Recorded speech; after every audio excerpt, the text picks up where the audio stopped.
भजो मुरली मनोहर नंद लाला। भजो गिरिधर गोविंद गोपाला। भजो गिरिधर गोविंद गोपाला। भजो मुरली मनोहर नंद लाला। भजो मुरली मनोहर नंद लाला। भजो गिरिधर गोविंद गोपाला। भजो गिरिधर गोविंद गोपाला। बोलिए वृंदावन बिहारी लाल की जय। जय जय श्री राधे। जय जय श्री राधे। सभी भक्तों से निवेदन, बहुत एकाग्रचित होकर सत्संग के प्रत्येक शब्द को गहराई के साथ हृदयंगम करने का प्रयत्न कीजिएगा। आज एक भक्त का प्रश्न आया ईमेल पर। क्या प्रश्न था कि संसार में अनेक मत हैं, अनेक संत महात्मा हैं। कोई कहता है ध्यान करो, कोई कहता है साधना करो, कोई कहता है पूजा पाठ करो, कोई कहता है जप तप व्रत करो, और आप कहते हो कि प्रेम करो।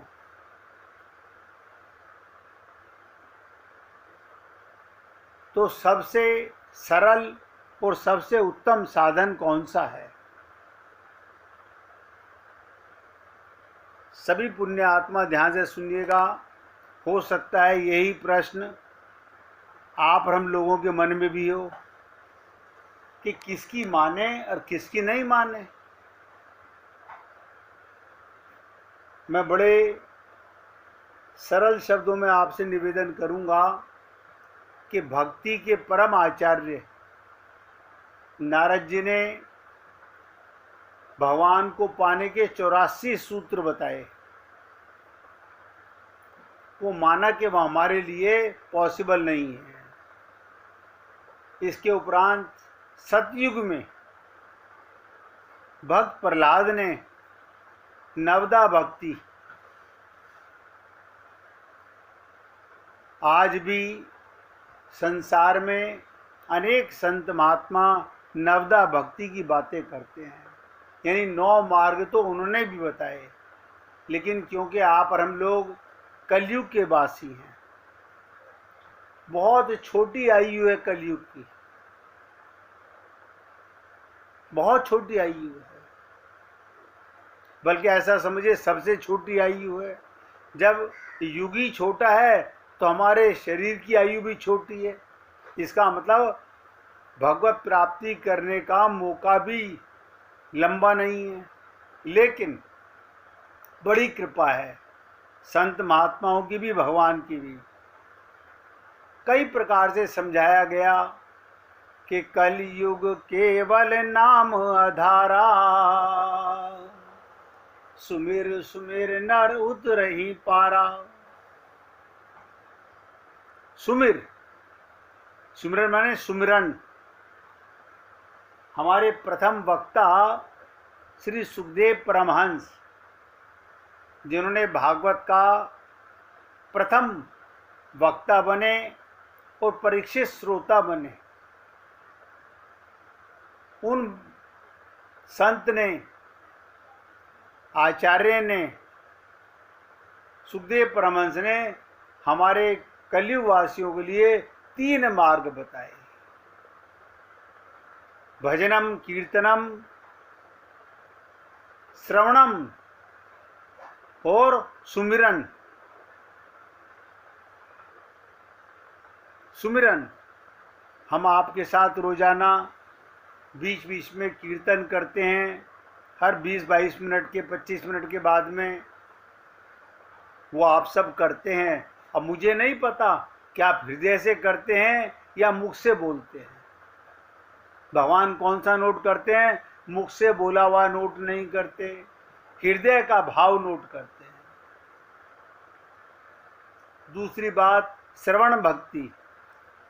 ये भी मैं आप लोगों से रोज निवेदन करता हूँ, शुरू में ही सबसे पहले बोलता हूँ कि एकाग्रचित होकर सत्संग के प्रत्येक शब्द को हृदयंगम करने का ये श्रवण भक्ति है। इसके बाद आती है सुमिरन करना। ये सारी भक्तियों का प्राण है, सब नोट कर लो। यही गोपियों के पास है और सुमिरन ही प्रेम है। यानी सारी भक्तियों में सबसे सरल, सबसे सटीक, सबसे ऊंचा दर्जा सुमिरन को, प्रेम को दिया गया। और आप हम लोगों में से ऐसा कोई भी जीव नहीं होगा जिसे प्रेम करना ना आता हो। बस हमारी त्रुटि क्या रह गई? हमें आत्मज्ञान नहीं हुआ तो हम भगवान से प्रेम नहीं कर सके, क्योंकि आप और हम सब लोग अपने को शरीर मान करके परिवार और संसार के अपने पसंद के लोगों में प्यार करने लगे, प्रेम तो करने लगे, लेकिन ये सारा प्रेम जो आप और हम लोग करते हैं ये स्वार्थ का प्रेम कहलाता है। अब हमारे ही लिए ये व्याख्यान बार बार श्रीमद् भागवत महापुराण में जो गोपी प्रेम की चर्चा होती है, जो मैं आपके साथ कर रहा हूँ, करीब करीब पिछला 2.5 महीना हो गया है करते हुए। अब आप सोचिएगा कि ये गोपियाँ कौन सा प्रेम कर रही हैं, इनका भगवान के साथ क्या रिश्ता है? क्या ये भी हमारी तरह पूजा पाठ करती हैं, जप तप व्रत करती हैं, मंदिर जाती हैं? बिल्कुल नहीं। और भगवान स्वयं इनके लिए कहते हैं कि मैं तुम्हारा ऋणी रहूंगा, तुम्हारे जैसा प्रेम तो मेरी अर्धांगिनी भी नहीं कर सकी। अब आप सोचिए ऐसा क्या कारण है? अरे गोपी प्रेम सर्वश्रेष्ठ, सबसे ऊंचा,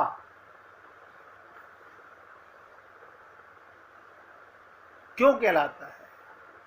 और आप और हम लोगों को सारे मार्ग छोड़कर केवल सुमिरन ही प्रेम है, प्रेम ही सुमिरन है, प्रेम ही भक्ति है, भक्ति ही प्रेम है। इसको सबसे ऊंचा दर्जा किस लिए दिया गया? मैं तो आपसे निवेदन कर रहा हूं, आप बाकी जो आपका मन करे करते रहिए, something is better than nothing.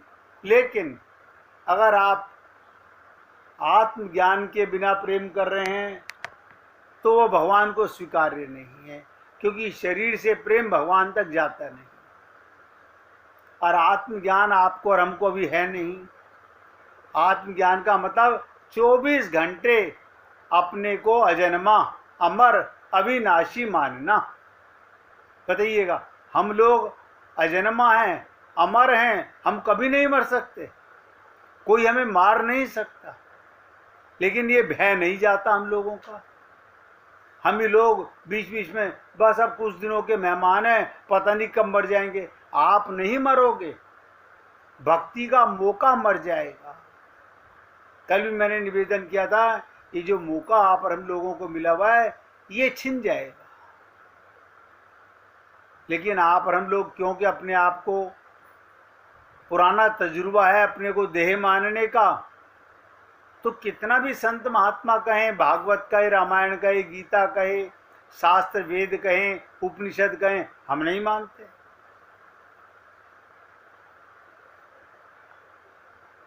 तो पहली कंडीशन आत्मज्ञान होना चाहिए कि मैं कौन हूं। बस छोटा सा प्रश्न है। इसके बाद मेरा कौन है, दूसरा प्रश्न। और तीसरा मेरा कौन नहीं है। ये बहुत बार आप लोगों से निवेदन किया गया।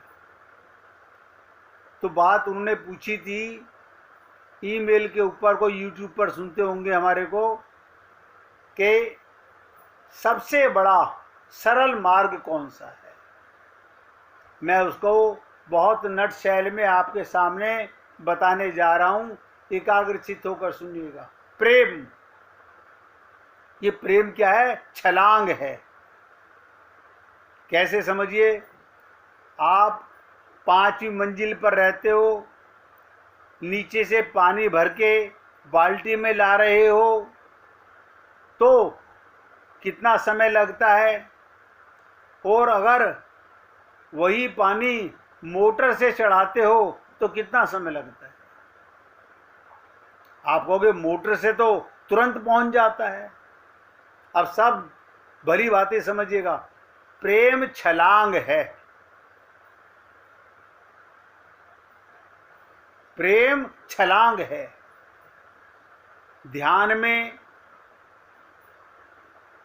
धर्म कर्म में धीरे धीरे व्यवस्था जमाई जा सकती है। ऐसा नहीं कह रहा हूं कि ध्यान से आप वहां तक नहीं पहुंचोगे, लेकिन ध्यान में धीरे धीरे व्यवस्था जमाई जा सकती है। प्रेम में कोई व्यवस्था नहीं जमाई जा सकती। प्रेम में कोई कानून नहीं है, कोई समय नहीं है। देखो कमाल की चीज, प्रेम में आपको नहाने की, शुद्ध होने की, अपने शरीर को, अपने मन को शुद्ध कर लीजिए, हृदय से प्रेम कर लीजिए, बस। उसके लिए कोई व्यवस्था नहीं है। ये आप और हम लोगों ने जो अपनी आदतें बना रखी हैं, ये सब व्यवस्था के अंदर है। आप और हम लोग इनसे सेटिस्फाई हैं, अच्छी बात है। मैं फिर बोल रहा हूं, something is better than nothing. लेकिन प्रेम सबसे ऊंचा है।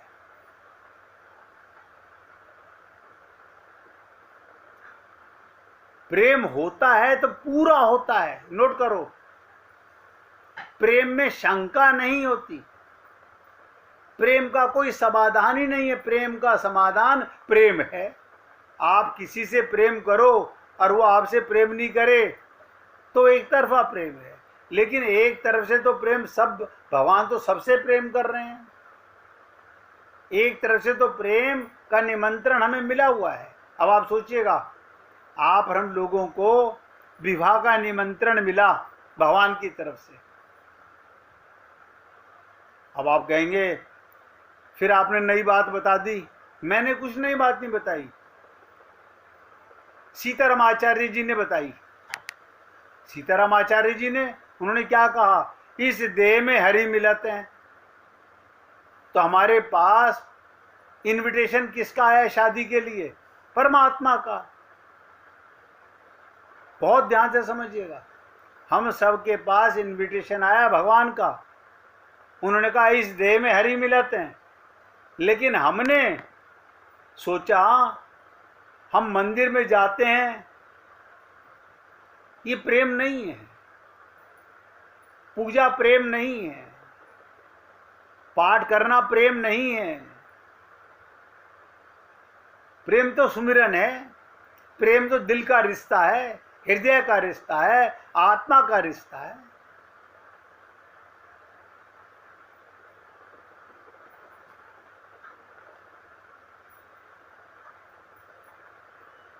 अब जो बात मैं आप सब लोगों से निवेदन करने जा रहा हूं, उसको थोड़ा सा या तो नोट कीजिएगा या हृदय में धारण कीजिएगा।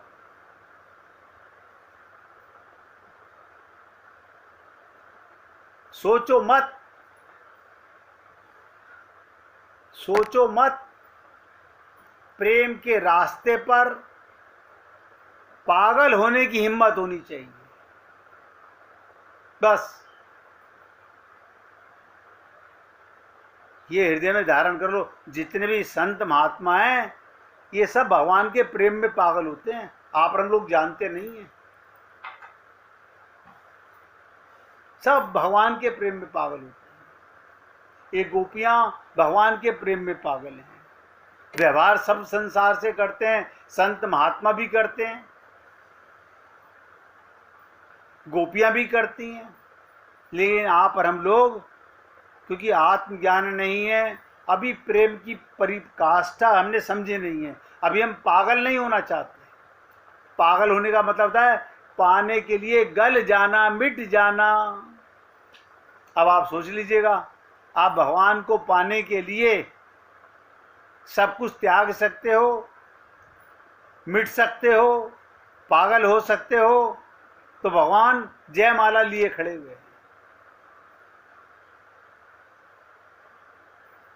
मैं तो अपने सरल शब्दों में मैंने कहा था, बहुत सरल शब्दों में बताऊंगा, प्रेम के रास्ते पर पागल होने की हिम्मत चाहिए। और अगर बहुत सोच विचार किया, बहुत हिसाब किताब से चले, तो ना केवल देर हो जाएगी, बल्कि अगर हिसाब किताब की आदत रह गई तो किसी दिन परमात्मा सामने भी खड़ा हो जाए तो भी हम हिसाब में तल्लीन रहेंगे।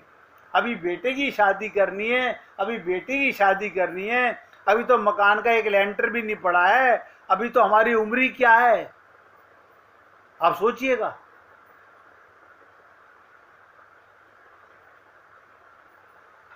और मैंने आपको एक ही लाइन में कहा कि नोट कर लो, सोचो मत, प्रेम के रास्ते पर तो पागल होने की हिम्मत चाहिए, मिटने की हिम्मत चाहिए। भगवान को मिलने में एक पल की देरी नहीं है, क्योंकि भगवान मिला हुआ है। आपको सपना तोड़ना होगा, सपने से जागना होगा। अभी आप और हम लोग रात के सपने को तो भली प्रकार समझते हैं, दिन के सपने को कोई नहीं समझता।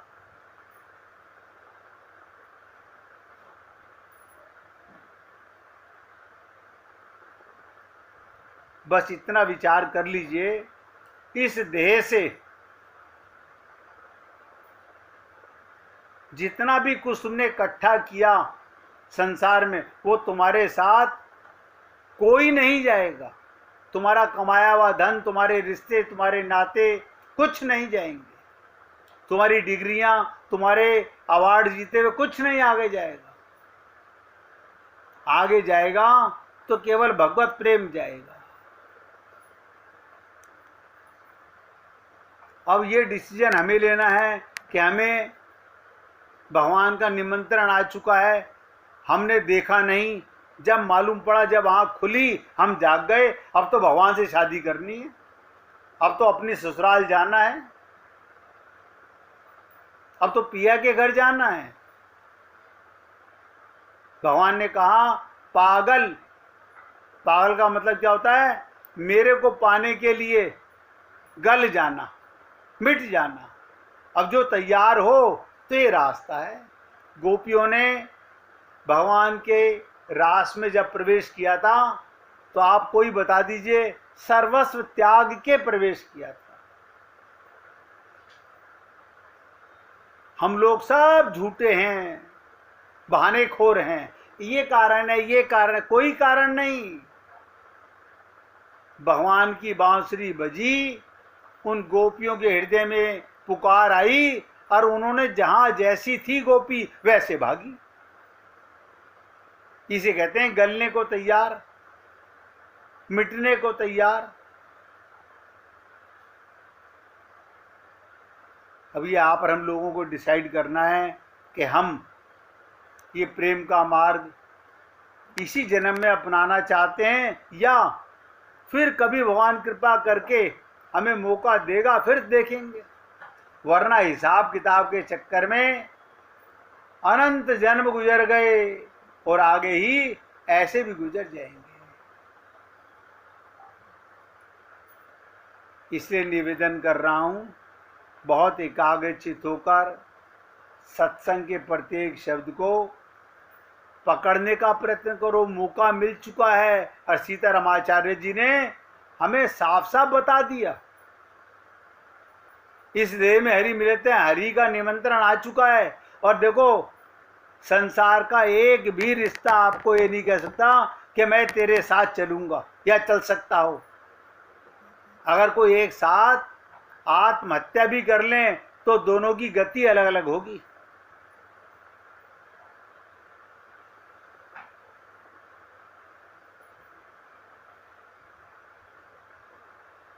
कई बार हमारे गुरुदेव क्या करते थे, वो शब्द बता रहा हूं आपको। भगवान कहते थे हमारे गुरुदेव, मैं क्या करूं अब। मैं तो ये शब्द नहीं बोल सकता क्योंकि मैं सेवक हूं आपका, वो हमारे गुरु हैं। वो क्या बोलते थे, अब क्या करूं मैं, तुम लोगों को लठिया लेके मारूं क्या,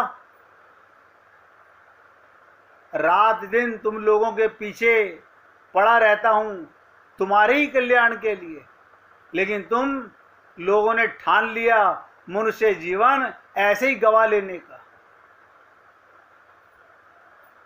ये संत महात्मा हमारे जीवन में क्यों आते हैं, अपने लिए आए हैं, इतना परिश्रम करते हैं हम लोगों के लिए, पर जरा भी परवाह नहीं। हमारे गुरुदेव कहते थे अगर तुमको मुझसे रत्ती भर भी प्रेम है, रत्ती भर भी, तो मैं कहता हूं, सिखाता हूं, उसको जरूर मानते और करते। पर तुम लोगों ने मेरे आने का महत्व ही नहीं समझा। आप हम लोग पैसे का महत्व समझते हैं, शरीर के रिश्तों का महत्व समझते हैं। बस गुरु जी को एक दिन बोल देते हैं गुरुर ब्रह्मा गुरुर विष्णु गुरुर्देव महेश्वराय। बताइए, हम लोग बोल देते हैं, साथ में कहते हैं गुरुर साक्षात्कार पर ब्रह्म। लेकिन क्या कोई ऐसा मानता है? हमारे गुरुदेव कहते थे मैं ऊपर बैठा हुआ स्टेज पर सबको देखता रहता हूं और मुझे बहुत दुख होता है ये देखकर, ये भगवान को पाने का धाम,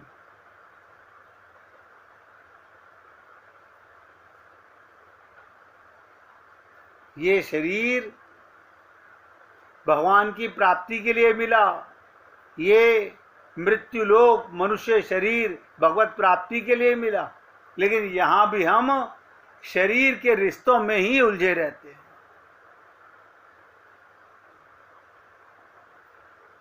तो संत क्या कहते थे गुरुदेव हमारे, मैं तो बाबा नहीं हूं जो भीड़ को देखकर खुश हो जाऊंगा, चढ़ावा देखकर खुश हो जाऊंगा।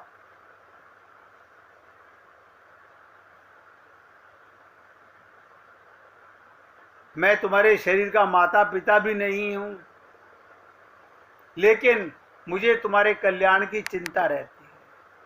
और ये एक संत की बात नहीं बता रहा हूं, सभी संतों की यही बात है।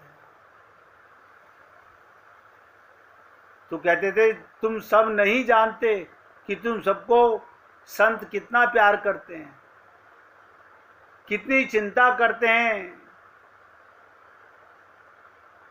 बोले मैं हनुमान तो हूं नहीं कि सीना चीर के दिखा दूं। जितना तुम्हारे को जीवन में कभी किसी ने प्यार नहीं किया होगा, उतना संत महात्मा प्रेम करते हैं।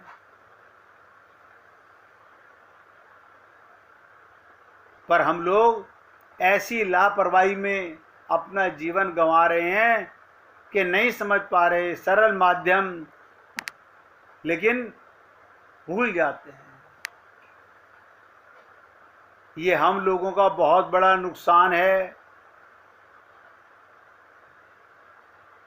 जब मानव शरीर छूटेगा तब पता चलेगा कि मेरे असली बाबा, मेरे असली गुरुदेव ने मुझे कितना समझाया, कितना श्रम किया, मेरे पीछे कितना प्यार किया, और अनमोल मानव देह गंवा लिए मैंने। इसलिए कहते हैं इतना तो कर लो कम से कम कि मानव शरीर तो द्वारा मिल जाए।